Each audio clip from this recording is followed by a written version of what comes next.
우리 함께 따라 하시겠습니다. 나의 마음은 불붙는가? 옆에 계신 분한테 질문을 한번 하겠습니다.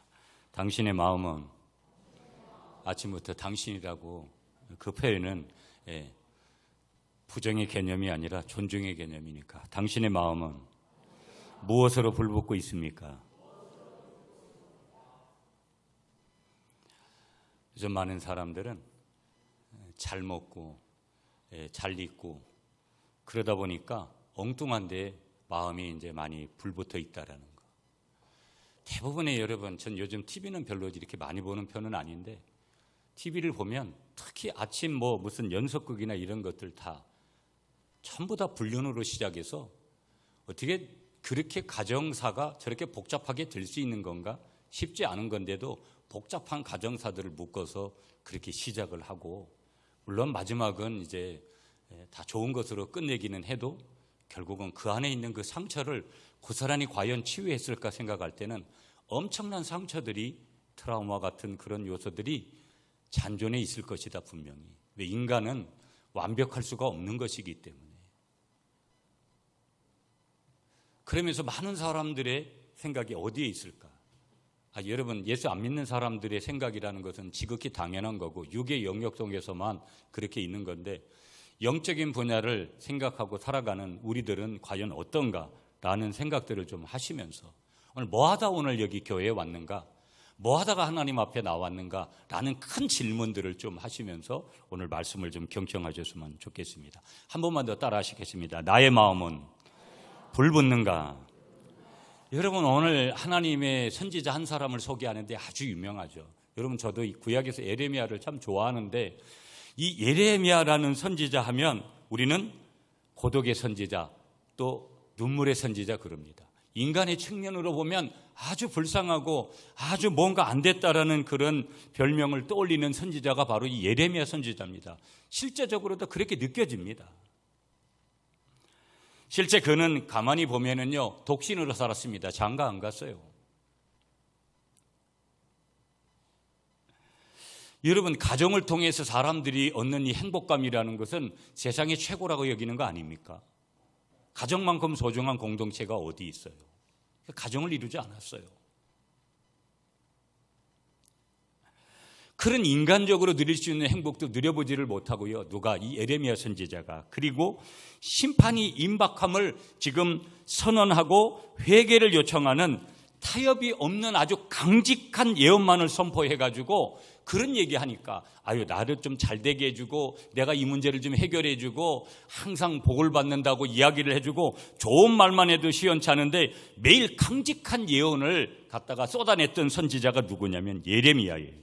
그래서 백성들한테 비난을 받고요, 박해를 받는, 인간 측면에 보면 아주 고독한 삶을 살았던, 그래서 오직 그는 하나님만을 바라봤고 하나님의 귀한 말씀을 있는 그대로 그렇게 전했던 선지자, 그것도 전에서는 전하고 싶지 않은 그런 심정을 가졌던 그런 내용을 담아서 전했던, 그것을 아주 실질적이고 강력하게 전했던 선지자가 바로 오늘 우리가 보려고 하는 이 예레미야 선지자인데요. 우리는 이러한 예레미야 선지자를 볼 때마다 두 가지를 느껴요. 인간적으로는요. 여러분, 육으로 생각하면 얼마나 안타까운 거예요.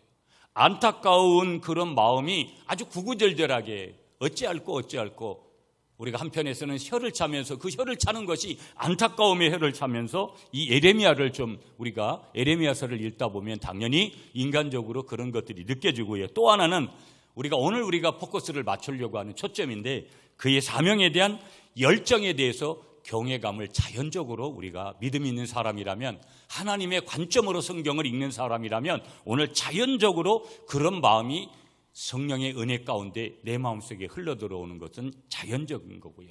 오늘 이 코로나19의 상황 속에서 모든 것이 회복되어지는 즈음에 있는 저와 여러분들에게 오늘 이 예레미야가 가지는 그런 사명에 대한 열정의 경외감이 하나님으로부터 선물로 주어지는 귀한 시간이 되시기를 축복합니다. 자, 오늘 본문에 보면은요, 이 예레미야는 좀 전에 말씀드렸듯이 아주 열정적이고 아주 담대한 언어로 하나님 앞에 구령의 열정, 영혼 사랑의 열정을 불태우는 모습을 저와 여러분들에게 또 이스라엘 백성들에게 그렇게 보여주고 있습니다.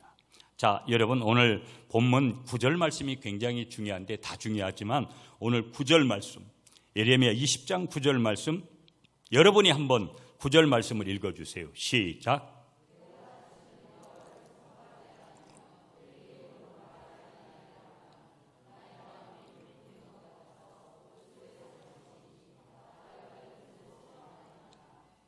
아멘. 여러분 이 본문을 현대인의 성경 버전으로 한번 다시 제가 봉독할게요.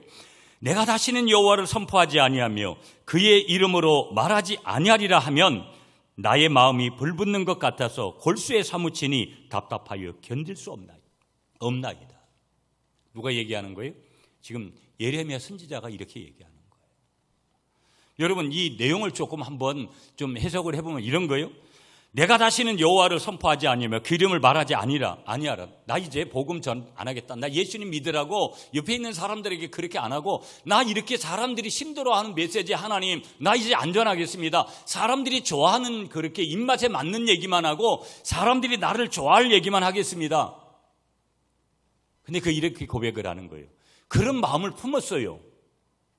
예수 믿으면 우리가 하나님 앞에 뭔가 응답을 하고 하나님의 사명을 짊어지는 사람들은요, 이런 감정이 자연적으로 오는 거예요. 내가 그런 감정을 가져야지라고 안 해도 자연적으로 우리를 찾아옵니다. 어느 순간에 불현듯이 찾아와요. 근데 예레미야 선지자에게도 찾아왔는데 그가 이어서 이렇게 대답하는 거예요. 나의 마음, 옛날 개역 개정판 아니고 개역판은요 그걸 중심이라고 해석을 했고 우리가 읽는 지금 개역 개정판은 마음이라고 해석을 했어요. 뭐 같은 개념이죠. 마음과 중심이 불붙는 것 같아서 이 불붙는다는 표현은 뒤에 가서 제가 해석을 조금 해드리도록 하겠고요. 골수에 사무쳐서 내가 답답해서 견딜 수 없다. 근데 이게 무슨 얘기냐? 나는 안 하려고 했는데 하나님이 나에게 하도록 하는 강압적인 그런 임재의 마음을 부어주셔서 내가 전하지 않고서는 사명을 감당하지 않고서는 나는 도저히 내가 살아있을 수 없다. 지금 예레미야가 이런 고백을 하는 거예요. 여러분 많은 사람들이 똑같이 하나님의 말씀을 듣는데도 이런 고백을 하지 않아요. 여러분이 어떤 고백을 오늘 말씀을 들으면서 여러분이 한 주간 동안 무슨 고백을 하고 하나님과 어떤 임재 속에 어떤 관계 속에 살다가 오늘 예배로 오셨습니까? 아무 생각이 없으세요? 아무 마음도 성경도 한번 펼쳐보지도 않고 기도도 한번 해보지도 않고 하나님을 높이는 찬양을 한 번도 해보지도 않고 오늘 이 자리에 오셨습니까? 오셔도 하나님은 여전히 나를 사랑하십니다. 그러나 오늘 하나님이 원하시는 것은 오늘 우리가 좀 더 진지한 질문 앞에 서기를 원하신다라는 거. 그것이 매일의 삶 가운데 매 순간의 삶 가운데 하나님께서 저와 여러분들을 향한 메시지라는 것을 다시 한번 가슴에 새기시는 여러분들이 되시기를 이 시간에 축복합니다. 자, 다시 볼게요. 예레미야는요 자신이 겪는 고초와 고독보다도 어떻게 한 것이냐, 여호와를 선포하지 아니하는 것을 가슴에 사무치도록 답답하여 하였던 인물이 예레미야였다. 우리가 구약의 예언자 중에 아주 여러 인물들을 볼 수 있는데 그 중에 이사야 선지자, 여러분 예레미야서 바로 전에 있는 이 이사야 선지자를 신학적인 사상을 가진 가장 위대한 예언자 중에 구약에서 한 사람을 뽑는다면 오늘 본문에 등장하고 있는 이 예레미야 선지자는요 신앙적인 체험자로서 가장 위대한 그러한 예언자라고 분명히 우리가 믿을 수 있는 거예요. 확신할 수 있는 것이죠. 예레미야는요 586년에 여러분 우리나라와 같이 북이스라엘은 930년까지 통일 왕국으로 내려오다가 여러분 그때는 사울왕, 다윗왕, 우리가 잘 아는 솔로몬 왕까지 쭉 이어오다가 결국은 두 나라로 갈라집니다. 북이스라엘과 남유다로. 북이스라엘은 수도가 사마리아고 남유다는 예루살렘이에요. 그런데 이미 아수르라는 나라에 의해 가지고 이제 이미 북이스라엘은 멸망을 하게 되어지고 720년 정도죠. 그 다음에 586년이 되어져서 지금 남유다는 또 하나님께서 몽둥이를 이 바벨론이라는 나라를 드셔서 징계하시려고 이 남유다는 이 바벨론에서 멸망 직전에 있는 이 즈음인 거예요. 지금 그 즈음에 나라와 민족이 무너지고 백성이 무너지는 그 현실 앞에서 가슴을 찌어내는 눈물을 흘리면서 그렇게 외치고 있는 그 사람이 누구냐면 아주 고독한 자리에서 외로운 자리에서 외치고 있는 그래서 나도 이렇게 외치고 싶지 않은데 하나님이 기름을 부으셔서 내 가슴에 만약에 그렇게 전하지 않고서는 그렇게 답답하여 사무치도록 하는 그런 마음이 있어서 지금 내가 그렇게 할 수밖에 없다. 순종할 수밖에 없다.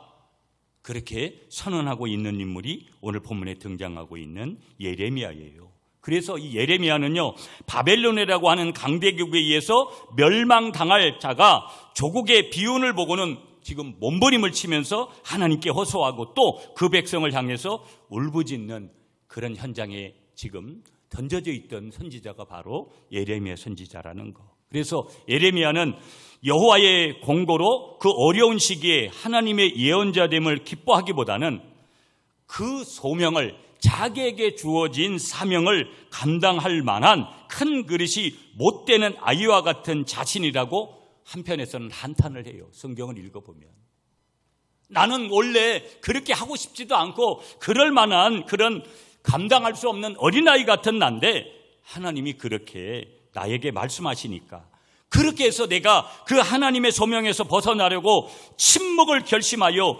그렇게 서 있는데, 그렇게 서 있음에도 불구하고 하나님이 나에게 불붙는 그런 마음을 주시기 때문에 하나님의 말씀을 다시 내가 선포하게 됐다. 그가 예레미야가 지금 고백을 하는 거예요. 자, 여러분, 예레미야의 심정이 조금 느껴지시는지 모르겠어요.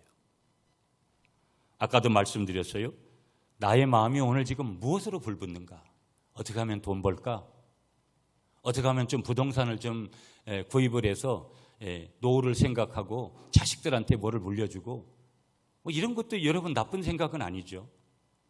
그러나 이런 생각이면 모든 것이 몰두해 있나? 내가 어떻게 하면 세상의 높은 자리에 서서 한번 한 시대를 한번 풍미해보고 그렇게 할 건가? 나의 마음, 나의 중심이 무엇으로 지금 불이 붙어 있는가? 가을 되니까 여러분 단풍 구경 가야지 어디 산으로 갈까? 좋은 마음이면서도 그 산에 가서 무엇을 노래할까? 그 산에 가서 무엇을 좀 생각해 볼까? 이 위대한 자연을 주신 역사의 주인 되시는 하나님을 위해서 내가 어떻게 살 것인가를 고민하는가?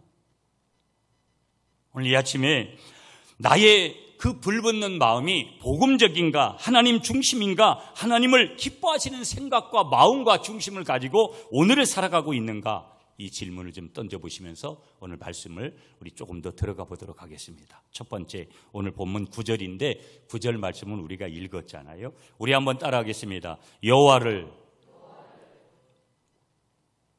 전하지 아니하면 견딜 수 없습니다. 첫 번째 예레미야를 통해서 하나님이 주시는 마음이 뭐냐면요, 여호와를 전하지 아니할 수 없었던 사람이 오늘 본문에 예레미야 선지자라는 거예요. 여러분, 제가 이런 얘기를 드려요. 20년을 이렇게 보니까, 목회를 하다 보니까 항상 사이클이 있어요. 하나님이 하시는 사이클도 있고 영적인 사이클도 있고 육적인 사이클도 있더라고요. 그걸 조금은 이해를 조금 이렇게 하게 돼요. 교회도요, 어떤 때 보면 굉장히 이렇게 좀 뭔가가 되다가 또 이렇게 내리막길을 해서 한참 내리막길을 가고, 출석률부터 시작해서 재정부터 시작해서 성도들이 마음을 쓰는 것, 성도들이 순종하는 정도, 뭐 여러 가지를 이렇게 데이터를 제가 내보라고 하면 그렇게 사이클 있는 이 라이프가 있어요. 신앙생활의 어떤 라이프죠.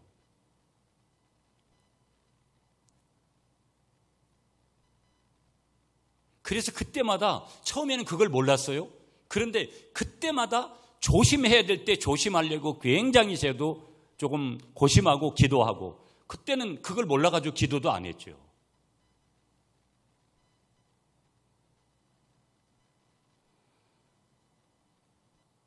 여러분, 하나님이 우리 구미 갈릴리 공동체뿐만 아니라 이 땅의 모든 교회들, 여러분을 통한 계획이 있는 줄 믿습니다. 믿으셔야 돼요.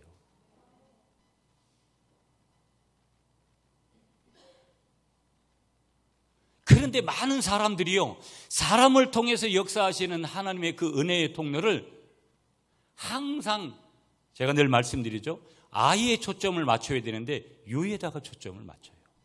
제가 보면 전도하려고 하는 마음을 갖다가 깊이 가진 분들은 많이 보이지를 않아요. 저희 공동체 안에는. 그러면 이 말은 무슨 얘기냐? 예? 오늘 말씀의 메시지를 통해서도 봤지만 에레미야 같은 사람이 있어도 힘든데 어떤 때는 되게 허탈한 마음도 들거든요. 이게 누가 할까 과연? 누구를 통해서 하실까? 그러나 그 방법은 하나님이 쓰시는 줄 믿습니다. 하나님의 방법대로 하는 거예요. 그러나 나에게 초점을 좀 한번 맞춰보자. 나는 어떤 자세로 지금 하나님 앞에 응답하고 있는가? 에레미야처럼 여호와를 전하지 아니하면 견딜 수 없는 그런 마음 가지고 살아가는가? 한번 자문자답을 한번 해보세요. 내가 하나님의 나라를 위해서, 하나님의 교회를 위해서 지금 어떻게 지금 일하고 있는가? 에레미야가 그 당하는 핍박, 여러분 괴로워서 하나님의 말씀을 전하지 않으려면 그의 중심이 불붙는 것 같이 뜨거워졌다라는 거예요. 여러분 여기서 좀 요 부분을 좀 여러분하고 나누고 싶은데 그게 뭐냐?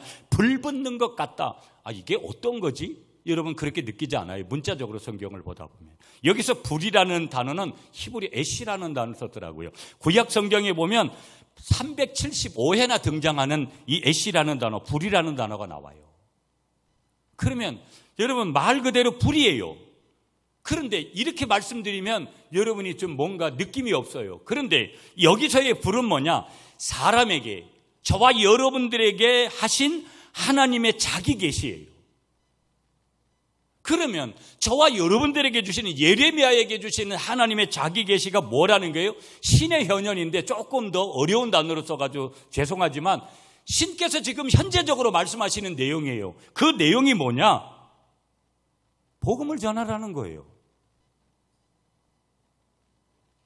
왜 아멘을 안 하시죠? 꼭 보면 타임 늦은 아멘을 하고 마음에도 없는 아멘을 하려고 하고 강요하고 있는 저 자신도 참 어떤 때는 아멘이십니까? 부끄러운 거 아니에요, 여러분? 우리는 그래요. 지금은 코로나 중이고 저출산 국가고 사람들이 복음을 받지 않고 어떤 시대가 됐든 예레미야 시대가 됐든 예레미야가 왜 복음을 전하려고 하겠어요? 하나님의 일하심의 방법은 하나님이 직접 모든 것을 하신다면 우리는 인격이 아닙니다. 우리에게 주는 지정이라는 자유의지라는 것은 의미가 없어지는 거예요. 하나님이 하시고 말지 인간을 굳이 창조할 이유가 없는 거죠. 여러분, 나를 위해서 살고 가족을 위해서 살고 하는 거, 여러분 오늘 포스트 모더니즘 시대의 아주 전형적인 모형이지만 성경은 나를 위해서 살라고 하지 않았어요. 우리 주님, 전능하신 창조주 하나님, 그분을 위해서 살아야 될 줄 믿습니다. 그분을 위해서 사는 첫 번째가 뭐냐? 영혼을 구원하는 일이라는 거예요. 여러분, 지금도 예수님 모르면서 죽어져가는 그분이 천국과 지옥이라는 아주 이원적인 이 두 지역을 반드시 예수 믿으면 천국 가고 예수 믿지 않으면 지옥 간다는 이 사람들이 들을 때 아주 불쾌하게 들을 메시지를 예레미야는 예레미야도 싫었어요, 인간적으로. 여러분, 저도요 늘 개척을 하면서 그런 고민이에요. 사람들한테 비유를 맞출까? 이런 고민이 얼마든지, 사람들한테 비유 맞추면 훨씬 교회도 잘 될 수 있고 여러 가지 그런 게 있는데 우리가 그런 유혹을 얼마든지 우리의 삶 속에서 받을 수 있는 거죠. 그래서 불이라는 것은 뭐냐? 사람에게 하신 하나님의 자기 계시. 그러면 사람들에게 이 예레미야 선지자를 통해서 주시는 하나님의 계시는 뭐예요? 지금 마지막 때니까 너희들 이렇게 계속 가면 너희들 지금 멸망되고 만다. 징계받는다. 바벨론에 의해서 너희 나라 지금 완전히 멸망한다 이거예요. 불붙는다. 이 단어는요, 바이르라는 히브리어 단어 썼는데 이 단어도 구약 성경에서 94번이나 등장하거든요. 근데 말 그대로 불타오르는 거예요. 뭐로 불타오르는 거예요? 하나님이 나에게 주신 하나님의 계시를 전하려고 하는 마음으로 불타오르더라는 거예요. 그러니까 여러분, 죄송해요. 우리 찬양대도, 시온 찬양대도 제가 오늘 느끼는 것은 이분들이 좀 기도가 필요하다. 뭘 기교적으로 뭘 연습도 많이 조금 제가 볼 때는 부족하지만 좀 우리가 하나님 앞에서의 찬양은 영성이거든요. 제가 오늘 딱 느끼는 게 이런 마음이 왔어요. 한 번도 이런 얘기 안 했잖아요. 기도를 좀 하시라는 거. 아멘을 안 하시는구나. 기도를 좀 하라고요. 기도를 해야 된다고요. 믿습니까? 근데 물을게요. 기도를 얼마나 하세요? 목사님 저도 기도해요. 그렇게 말할 수 있죠. 제가 느끼는 것은 분명할 거예요. 개인의 기도, 합심해서 하는 기도, 그게 어디서 나타나야 되는 거예요? 여러분이 찬양할 때 그 중심을 통해서 여러분이 연습도 하고 또 함께 마음을 모으는 그 속에서 나타나야 돼요. 아멘이십니까?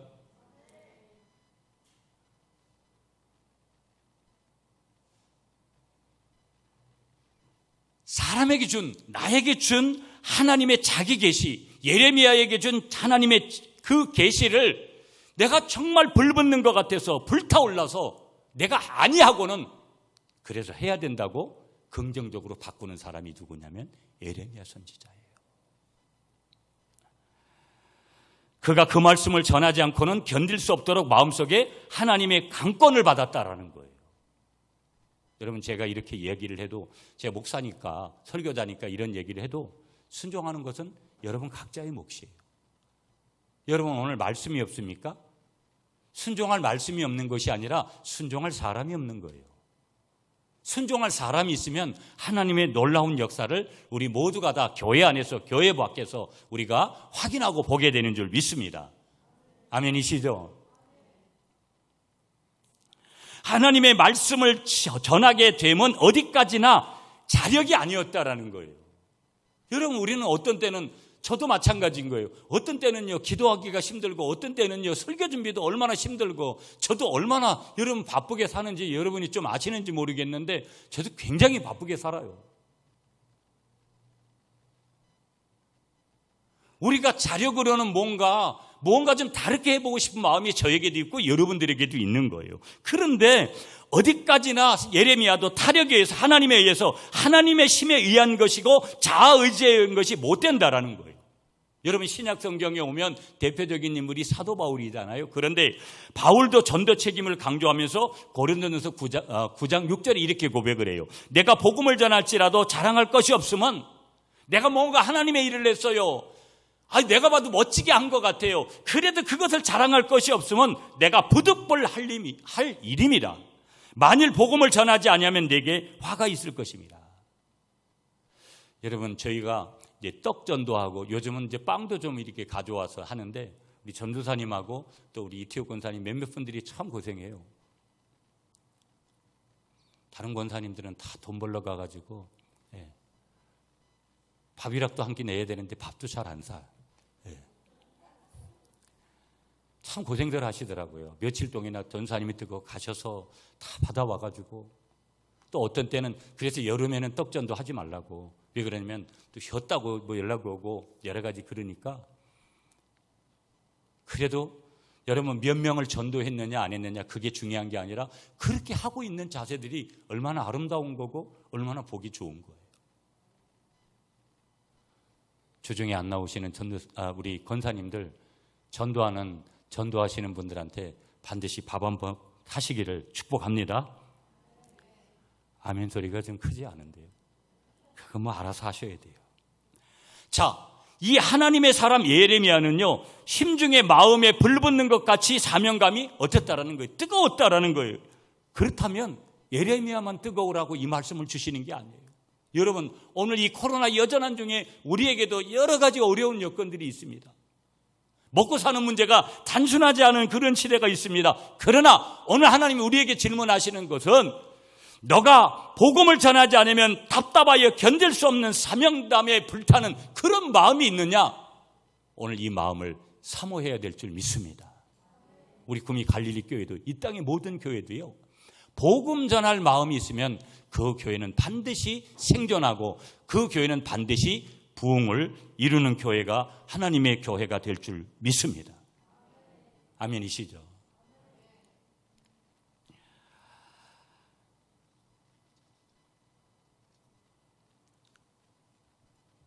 8절을 우리 한번 볼까요, 여러분? 8절 말씀 우리 다 같이 읽겠습니다.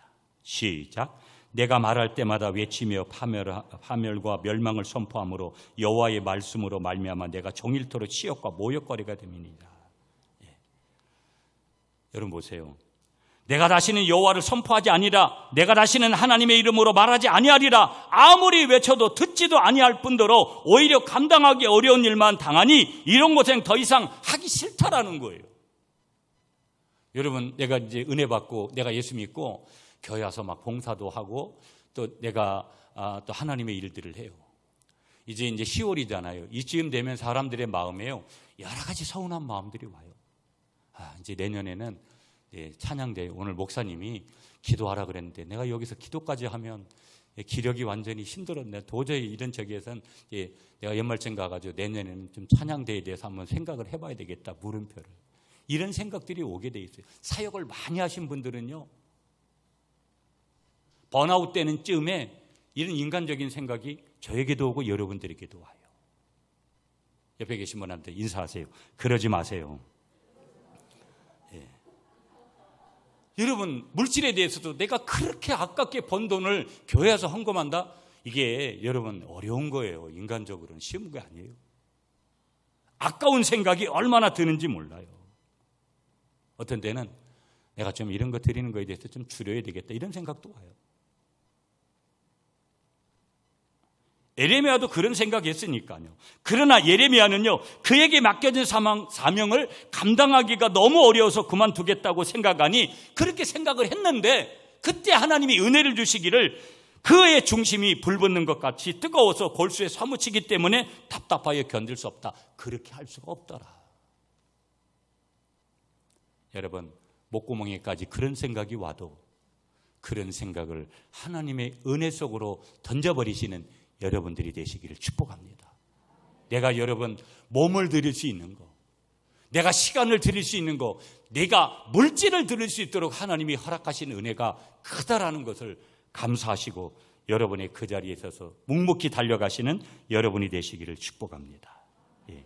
여호와를 전하지 아니할 수 없었던 사람 예레미야, 첫 번째. 두 번째로 우리가 좀 붙들고 가고 싶었던 그런 내용들은요, 8절 말씀이에요. 금방 읽었어요. 요전에 제가 하나 좀 설명하고 가고 싶은 내용 하나가 있어요. 드리고 싶은 내용들.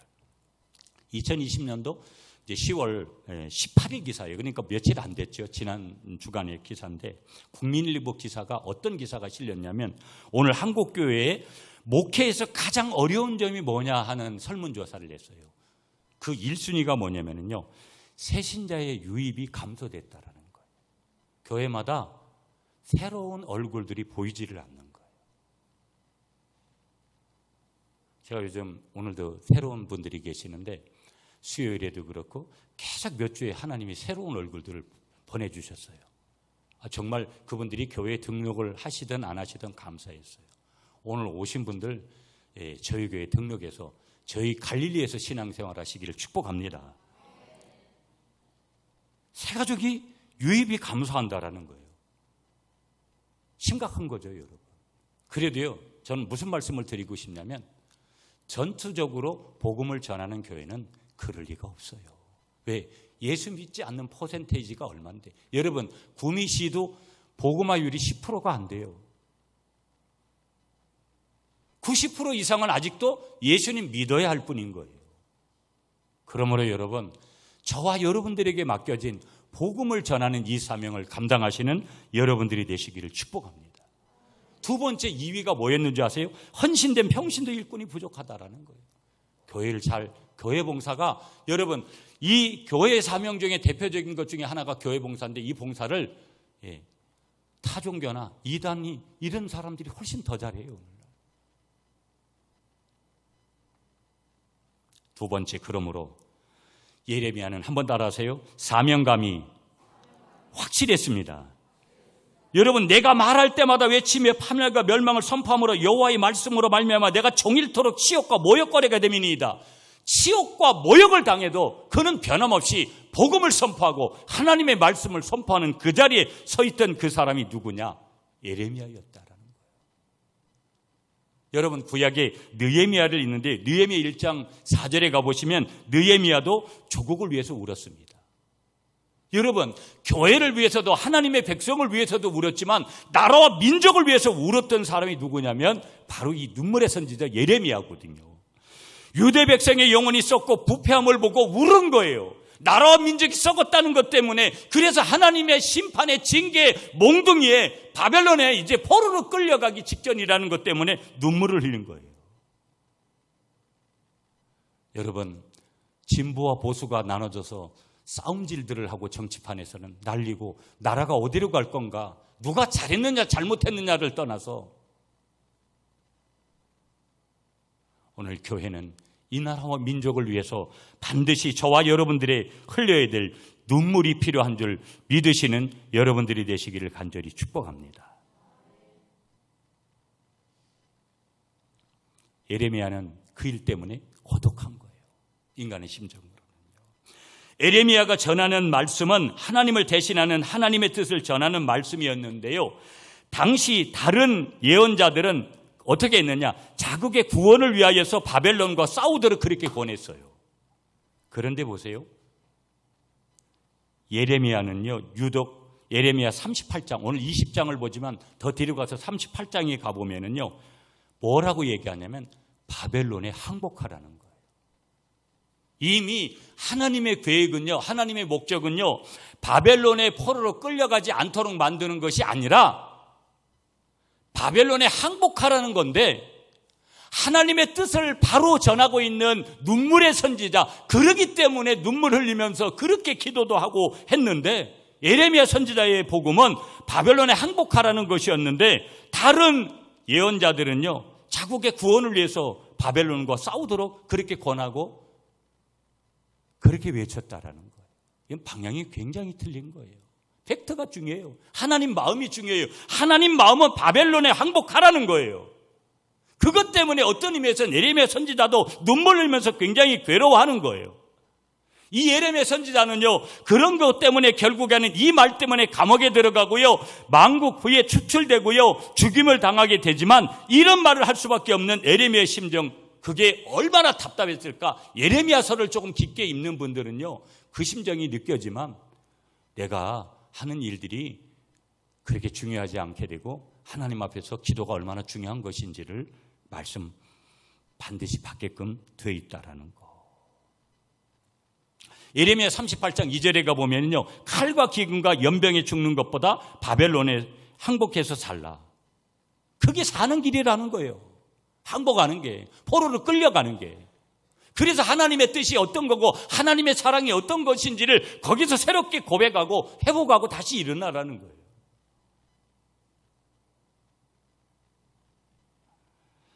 구절을 가보시면 여러분, 구절을 아까 읽었으니까 예레미야의 불타는 사명에 열심히 얼마나 있었는지를 구절에서 확인하고요. 여러분 11절 한번 가보시죠. 11절 말씀 다 같이 여러분이 읽어주세요. 11절 시작.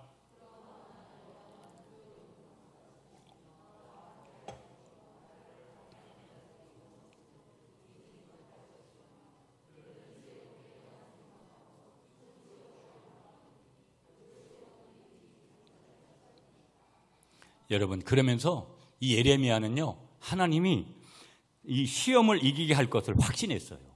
그게 12절이에요. 12절 우리 다 같이 읽을까요? 시작. 의인을 시험하사 그 패부와 심장을 보시는 만군의 여호와여, 나의 사정을 주께 아뢰어 싸운즉 주께서 그들에게 보복하심을 나에게 보게 하옵소서. 거칠은 표현 같지만 결국은 이 시험에서 이기게 하시는 분이 하나님이시다라는 것을 분명하게 예레미야 선지자는 먼저 보고 있어요.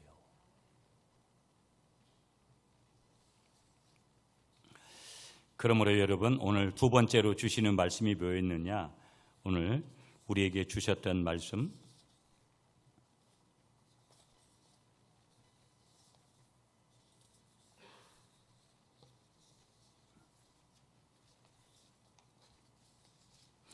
시험을 이기게 할 것을 12절에 보면 분명하게 확신하고 있는 그런 모습을 보여주고 있다라는 거. 우리가 두 번째로 붙들어야 될 것은 예레미야는 사명이 확실했던 사람이구나. 하는 것을 볼 수 있고요. 우리가 한 가지만 더 보면서 우리가 이제 결론 조금 한번 맺어보려고 하는데요. 그러면 중요한 거예요. 세 번째로 우리가 좀 봐야 될 내용이 뭐냐. 예레미야의 갈등. 그러면서 이 예레미야가 조롱받은 원인이 뭐냐. 여러분 7절을 다시 보시면 나를 조롱하나이다. 조롱이라는 단어가 계속 반복적으로 나와요. 조롱받는 거예요. 그러면 이 예레미야가 갈등하고 조롱받는 원인이 뭐냐 하는 것을 보면 그가 한 말 때문이에요. 그가 한 말이 뭐냐면 유다의 멸망을 선포한 거예요. 나라가 망한다라는 거예요. 예레미야의 포로로 잡혀간다라는 거예요. 잡혀갔잖아요, 나중에. 그냥 하나님의 사실을 말할 뿐이었는데 그 사실을 말하는 그 선지자의 마음이 찢어질 듯한 그런 마음이 동족을 향해서 나라와 민족을 향해서 이런 하나님의 말씀을 선포해야 되니까 그것 때문에 갈등하고 그것 때문에 조롱받은 거예요. 여러분 교회가 코로나에 얼마나 마치 무슨 교회 가면 코로나 걸리는 것 같이 제가 그때 그런 얘기도 했을 거예요. 머리 깎고 저도 갈 마음이 있다고. 교회를 지켜야 되는 거 아니겠습니까, 목사가? 근데 교회가 너무 많은 타협을 했어요. 그러니 고스란히 교회가 얼마나 많은, 여러분 세상에서는 무슨 보상도 해주고 뭐 그런 것도 있는데 어떤 지자체는 교회도 보상을 해주는데 구민은 그런 것도 없더라고요. 그걸 받기 원해서가 아니라 교회가 받은 피해가 지금 얼마나 많은지 몰라요. 그런 조롱, 그런 멸시, 그런 갈등. 내가 교회를 섬기면서 아까도 말씀드리지만 교회를 섬기면서 교회를 섬기기 때문에 신앙생활하기 때문에 예수님 믿기 때문에 하나님 믿기 때문에 겪어야 될 그런 갈등, 조롱거리들이 얼마든지 있을 수 있고요. 내가 조금 더 하나님 앞에 응답하며 살다 보면 그런 일은 더 많이 생겨요. 그때마다 주님을 바라보시는 여러분이 되시기를 축복합니다. 한 가지만 더 볼게요. 그러면서 하나님께 붙잡힌 선지자 예레미야를 봐요. 여러분 상황까지 다 말씀드렸어요. 예레미야의 상황이나 예레미야보다도 내가 더 심합니다. 그 상황이 그렇게 말할 수 있는 성도님들도 계실 수 있어요. 어떤 상황일지라도 하나님께 붙잡히시는 예레미야가 되시고 하나님께 붙잡히시는 여러분들이 되시기를 축복합니다. 하나님께 붙잡히는 거. 그래서 예레미야가 9절에 다시 반복, 나의 마음이 불붙는 것 같아서 골수에 사무치니 답답하여 견딜 수 없나이다. 육체적으로는 정말 너무 힘들지만 하나님의 말씀의 선포를 포기하려고 할 때 일어난 마음의 상태, 하나님이 여전히 나에게 은혜를 주시잖아요. 그러면 내가 육으로 오는 마음을 붙들는 것이 아니라 영으로 오는 하나님의 은혜 속에 오는 그 말씀을 붙들어야 되는 거예요. 그것이 나에게 약해질지라도 그것을 선택해야 될 줄 믿습니다. 예레미야가 그걸 선택했다라는 거예요. 우리 구미 갈릴리 교회 우리 성도님들이 그걸 선택하면 가정도 살고 나라도 살고 민족도 살고 교회도 살고 여러분의 자녀도 반드시 살게 되는 줄 믿습니다. 그러면서 오늘 중요한 메시지 이 속에 담겨져 있는 거, 이 예레미야는요 하나님의 임재를 확신했다라는 거예요. 쉐키나 하나님의 임재. 우리는 여러분 가만히 보세요. 저도 요즘 이게 가장 저에게 있어서 중요한 질문이거든요. 하나님만 저와 함께 하신다라는 분명한 부분들이 있다면 다른 것들은 그렇게 중요하지 않아요. 여러분에게도 마찬가지인 거예요. 아니 다 있는데 여러분 하나님하고 어떻게 지냈는지가 헷갈려. 이게 문제 있는 거예요. 내가 뭔가 다 잃어버린 것 같아요. 그래도 내가 하나님을 향한 믿음이 분명하면 여러분 반드시 살게 돼 있어요. 왜? 그 자리가 생명이 있는 자리이기 때문에, 하나님의 임재하시는 자리이기 때문에. 그러므로 여러분 사람 보고 넘어지지 마시고 환경 보고 넘어지지 마시고 사건 보고 넘어지지 마시고 넘어졌다가도 하나님의 임재를, 나의 손을 붙들어 주시는 하나님의 임재를 확신하면서 다시 일어나시는 여러분 되시기를 축복합니다. 11절에서는요 악의 수욕을, 악은 반드시 하나님 앞에 심판받는다 잃지 않겠습니다. 12절에서는요 현재의 환경을 벗어날 줄 믿었고요. 마지막 13절만 보고 오늘 말씀 맺을게요. 여러분 13절 다 같이 읽겠습니다. 여러분 13절 시작. 여호와께 노래하라. 너희는 여호와를 찬양하라. 가난한 자의 생명을 행악자의 손에서 구원하셨음이니라. 아멘. 여러분 이 구원이라는 단어, 우리를 다시 일깨울 단어, 영원한 단어, 오늘 어떤 삶의 자리에서도 나를 구원하실 그 주님을 찬양하면서 오늘도 다시 한번 확신하고 믿음으로 달려가시는 여러분 되시기를 간절히 축복합니다.